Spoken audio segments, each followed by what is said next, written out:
Hello அன்பான உறவுகளே, எல்லோரும் எப்படி இருக்கீங்க? மத்தியானம் சாப்பிட்டாச்சா எல்லோரும்? எங்கள் வீட்டில் இன்றைக்கி என்ன சாப்பாடுன்னு பார்த்துடலாமா? சுட சுட சோறு தட்டில் எடுத்து வச்சாச்சு.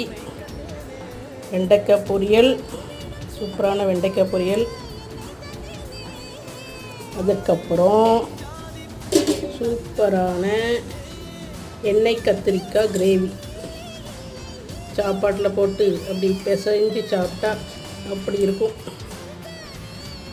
ஒரு தட்டுக்கு 2 தட்டு சோறு சாப்பிட்லாம். உங்கள் வீட்டில் நிறைய எல்லோரும் செஞ்சுருப்பீங்க. எங்கள் வீட்டில் செஞ்சுருக்கோம். எங்கள் வீட்டில் வந்தீங்கன்னா சாப்பிட்லாம். வாங்க ஃப்ரெண்ட்ஸ், சாப்பிட்லாம். அதுக்கப்புறம் அழகான மாம்பழம், உடங்குடி ஸ்பெஷல் மாம்பழம். வாங்க ஃப்ரெண்ட்ஸ், எல்லோரும் சாப்பிட்லாம். நாங்கள் இதுதான் சாப்பிட போகிறோம். நீங்கள் சாப்பிட்டு